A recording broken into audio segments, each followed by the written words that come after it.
this topic that I've got for you, I really absolutely loved diving into, and it might be something that I might expand, but we are going to go through it. So what really is needed in business to be successful online? Okay, online businesses, they're not a new thing. They've been around for an awful long time in one way, shape, or form.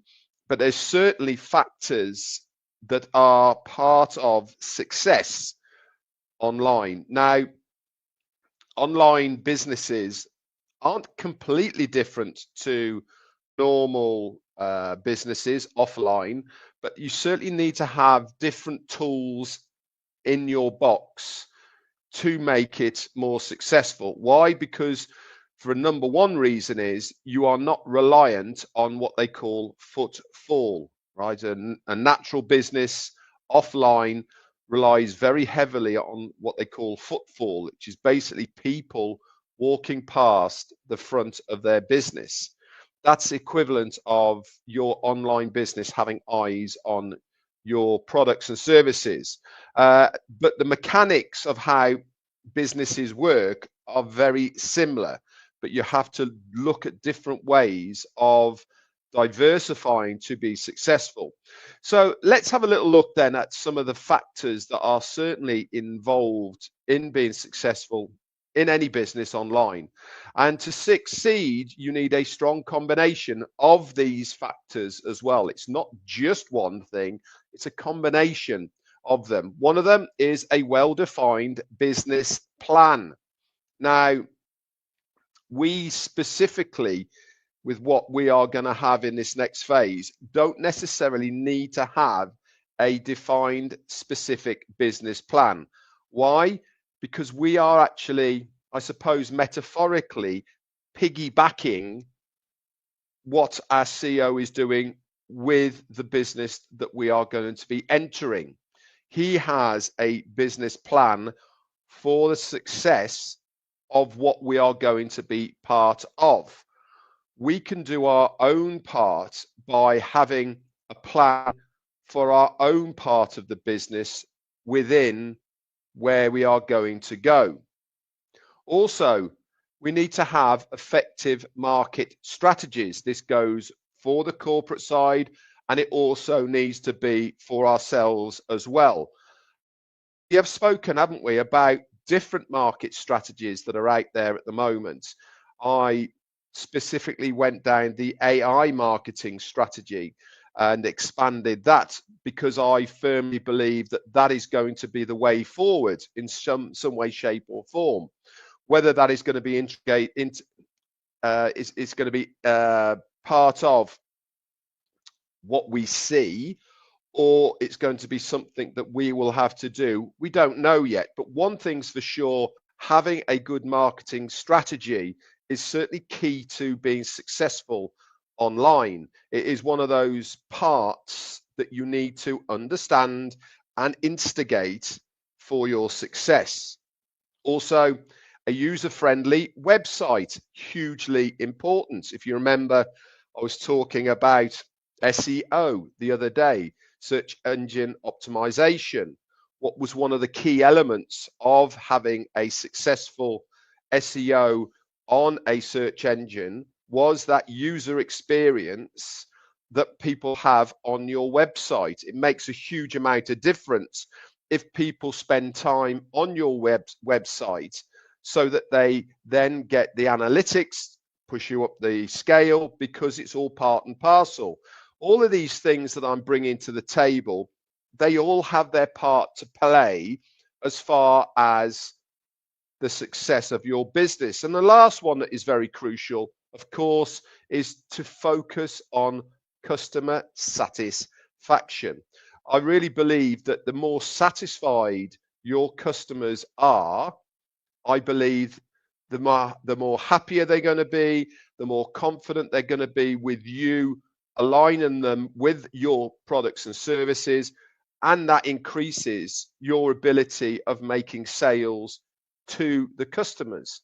If they are happy, if they are satisfied with what you are doing, what you are selling, and that goes towards the corporate end, because they're going to produce the products and services that we will be reselling. And if they are of a standard that the customer is very happy with, guess what? That is part of your job, that you have introduced them to something they are going to be satisfied with. So let's start breaking these down a little bit more. So let's have a look at the business planning and strategic part of what you are trying to achieve. Market research really is up there with understanding your target audience, their needs, and the competitive landscape of where you are going to place your products and services compared to other people. It really is essential. I am convinced and I am sure that our CEO knows who his competitors are and how he is fitting in to that strategy of where he is going to be within that marketplace. You've heard him talk already that what we are going to be bringing to the table is very disruptive. It is going to change an awful lot of people's ideas of how things are going to work, all because he's already looked at where we are within the marketplace. It's actually, for him, almost the most important part, because some of the products and services that we will be having and he's bringing to the table are going to rival other competitors. And it really is important that because of that, that we understand the target audience, the research has been done, and actually what their needs are. If you remember an awful long time ago, what did he say? He said, if there's a need for it, we will develop it. That is knowing your target audience. If there's no need for it, then they're not going to spend their time developing something and targeting it to people if there really isn't a need for it. So that research initially is very important, because you are going into a landscape with competitors, and it's essential that you go, no. Business plans. Hang on a second, guys. Let me just put a background on a second. Okay, there you go. Also, another one then is you need to have a clear business plan, a clear roadmap outlining your goals, strategies, and financial projections is very important. For us, I think it is important that we put that into goals. Okay, that's really what I think we should be looking at, is that we put what I've just said there into what are our goals, what are our objectives of what we are trying to achieve with our online business. The reason I'm saying that is because, hang on a second as well. The reason I'm saying that is, Jean is just messaging. Yeah, okay, Jean, I've got that. Let me sort that out at the same time as well. Multitasking.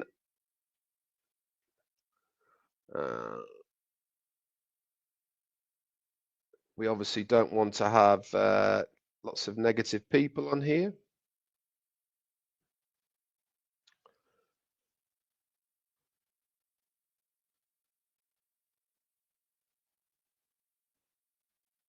There you are. Okay, see you later. That's that done. Thank you for that, Jean.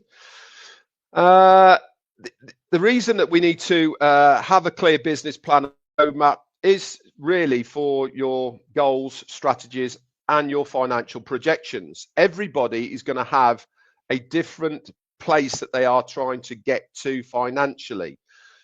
It might be, for instance, it might be $100 a week that you want to get out of the business. It might be $1,000 a week you want to get out of the business. It might be $100,000 a week you want to get out of the business. Wherever that strategy is going is what you need to focus on for yourselves. Everybody else is going to be different. Everyone else is going to have different goals of what they are trying to achieve. And do you know something? That's absolutely fine. one size certainly doesn't fit all. And this is another beauty about what business we are going to have into the next phase, because the unlimited ability to be able to achieve what you want to achieve is going to be there. This is what is another thing, another dimension of the new business that is going to set us aside from others out there, other competitors. Why? Because of that unlimited ability that is going to be there. Niche selection is also part of your strategy and business planning. Why? Because if you choose a specific area of expertise or product type that you can focus on and can help you stand out and target it specifically to that audience, then you are going to stand a much better chance of you being successful with that product sale. What do I mean in layman's terms? Okay, if you've got, let's go back to OConnect with what that was. Okay, that was a specific product targeting a specific audience for a specific need. Okay, we are going to have lots of these different products that are very specific for people's needs. If you target people with those specific needs of what you are trying to deliver them, then you will have a much better chance of making a sale, rather than being a broad product list, okay, and blanketing many people. You are better off being very specific about what you are trying to do with that product, okay, right the way down to the wordings within the website of the sales, the keywords, the strategies, everything is going to be targeted towards that one product that you are trying to sell. And that is better because people are actively going to search for that specific that you are then offering people to buy. If you said, we've got lots of things, lots of you are going to like it, come and have a look. That is not specific, is it? That is as a whole. That is not going to help you make a sale. Again, these are things that you can think about.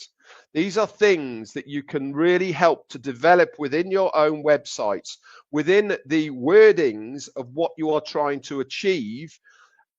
The more specific you are, the more niche you are with what you are trying to achieve, the better you are going to make sales on the products and services.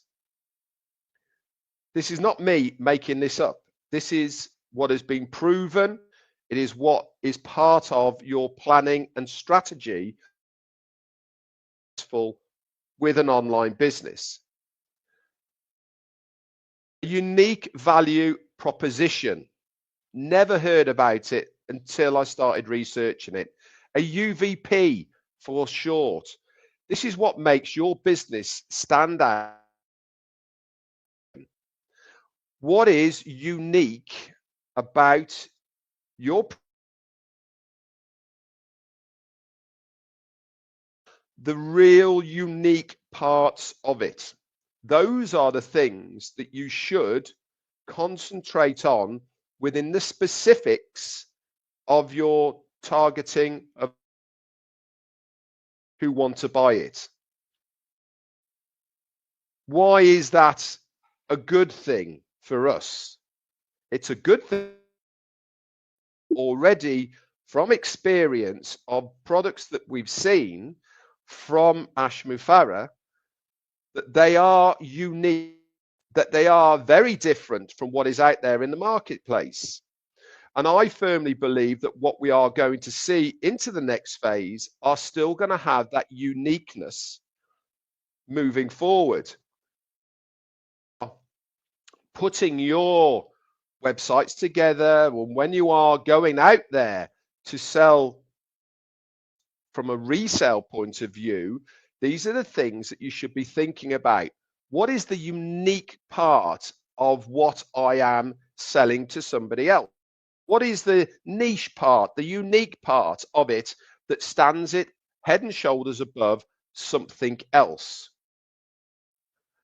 That is part of your sales strategy, your marketing strategy, to highlight those things so that people notice something different.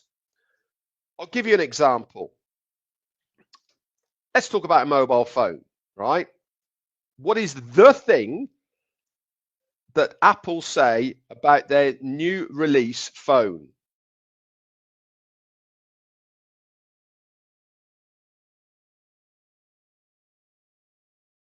What do they specifically do when they have this release? They always focus on the new, unique part of this one that this phone does that nobody else's does, and we've got it. That's what they specifically focus on because it's unique, because it's different, because it's something that somebody else got. What are they doing? They are pointing out this does it, others don't, without even having to say that.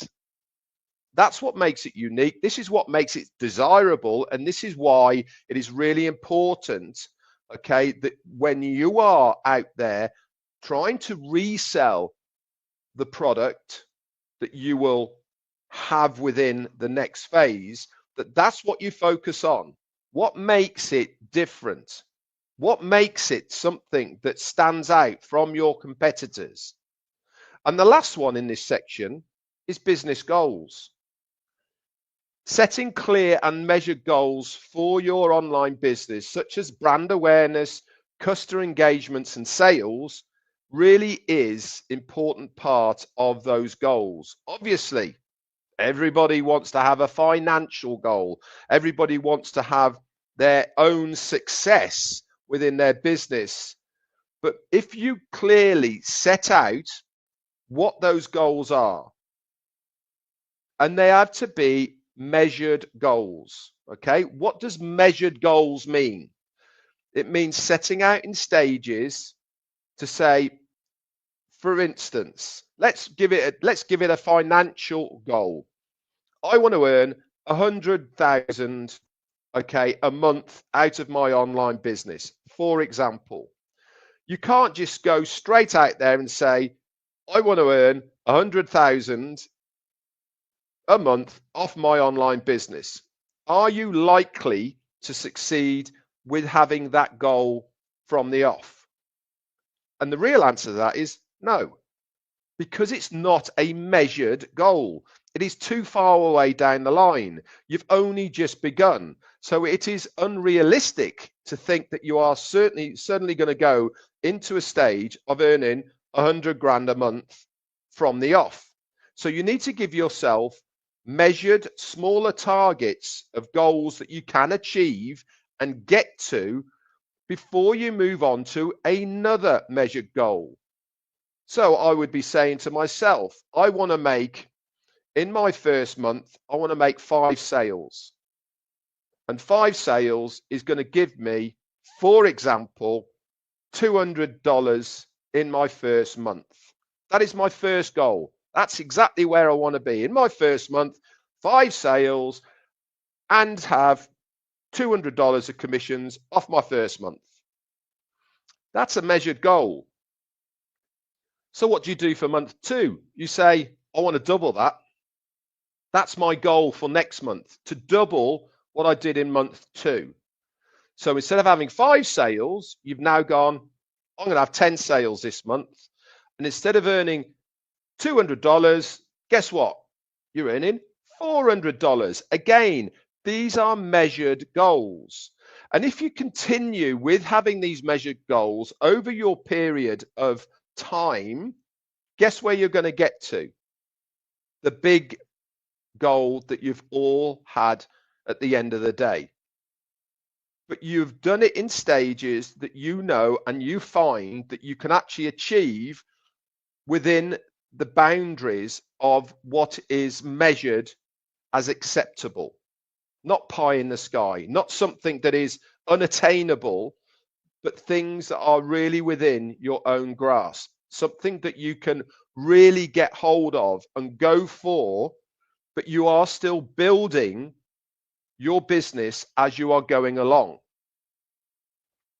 Very, very important that you make sure that those measured goals for your online business are part of your sales targets.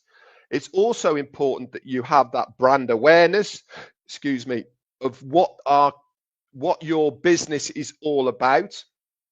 Okay. And more importantly, engage with your customers. It's not just about a sale. A sale is a sale. Don't get me wrong. You are going to make money off a sale. But having a continued sale off that one customer on a regular basis is way more important. This is something that gives you more of a residual income because you've got a same customer rebuying something on a regular basis. So how do you get customers to be rebuyers of your products and services? Very easily.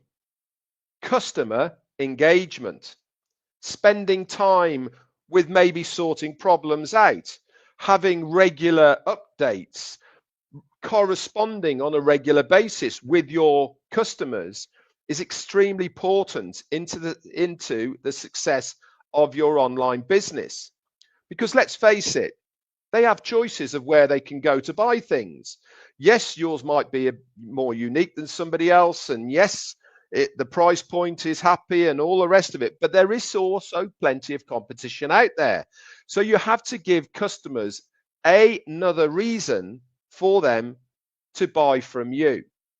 And if you get the connection of your customer and yourself, that they feel comfortable, they feel that you're reliable, they like the service, they like the products, then you stand a much better chance of having resales of either the product that they have already bought or new products that come online that you can resell them. Rather than just going, yay, I've got a sale, let's go somewhere else. Let's go on to the next person, and disregarding these people that have paid money and bought the product from you. Having that interaction, having that ability to be able to correspond, interact with your customers is so, so important. We will get into that later on down the line. Anyway, for now, guys, that is only part one, okay, of what is needed in business online to be successful.